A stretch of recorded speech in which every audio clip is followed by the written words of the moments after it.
Hi dears. അപ്പോൾ അങ്ങനെ 15 ദിവസത്തെ ഹോസ്പിറ്റൽ വാസത്തിന് ശേഷം നമ്മളിതാ ഇന്ന് ഡിസ്ചാർജ് ആയിട്ട് വീട്ടിലേക്ക് പോവുകയാണ് കേട്ടോ.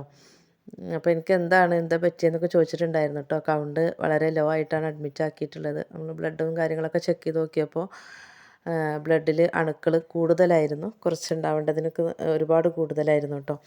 പിന്നെ അതിനിടയ്ക്ക് അതൊന്ന് കുറഞ്ഞ ലെവലായിട്ട് വരുന്ന സമയത്ത് നമുക്ക് പിന്നെ ലൂസ് മോഷനും അതുപോലെ തന്നെ ഛർദിയും എല്ലാം ഓവറായിട്ട് വരുമായിരുന്നു. അപ്പോൾ അങ്ങനെ വീണ്ടും വീണ്ടും അവിടെ കിടക്കേണ്ടി വന്നു കേട്ടോ. എന്തായാലും 15 ദിവസമായിട്ടുണ്ട് വന്നിട്ട്. അപ്പോൾ ഞങ്ങൾ ഡിസ്ചാർജായി. അപ്പം പോകുന്ന സമയത്ത് മോള് മരുന്ന് നമുക്ക് ഡിസ്ചാർജ് ആകുമ്പോൾ മരുന്നിനൊക്കെ എഴുതി തന്നിട്ടുണ്ടാവുമല്ലോ. അപ്പോൾ അതൊക്കെ ഒന്ന് വാങ്ങുകയാണ്.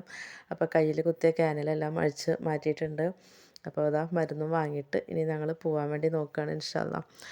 അൽഹംദുലില്ലാ നമുക്ക് എല്ലാം മാറിയിട്ടുണ്ട്. അതുപോലുള്ള അസുഖങ്ങളെല്ലാം മാറിയിട്ടുണ്ട്.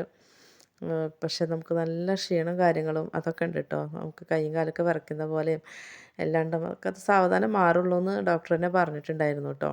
ഇൻഷാ അള്ളാ ലോങ് വീഡിയോ ഒക്കെ ഇട്ടിട്ട് കുറച്ചായി. അപ്പോൾ ഇൻഷാ അള്ളാ ഞാൻ വീണ്ടും തുടർന്ന് വീഡിയോ ഇടാൻ ശ്രമിക്കും. അസുഖങ്ങളും വയ്യാകളൊക്കെ ഒന്ന് കുറയട്ടെ കേട്ടോ. അപ്പോൾ എല്ലാവരും ദുആയിൽ ഉൾപ്പെടുത്തണേ. Thank you.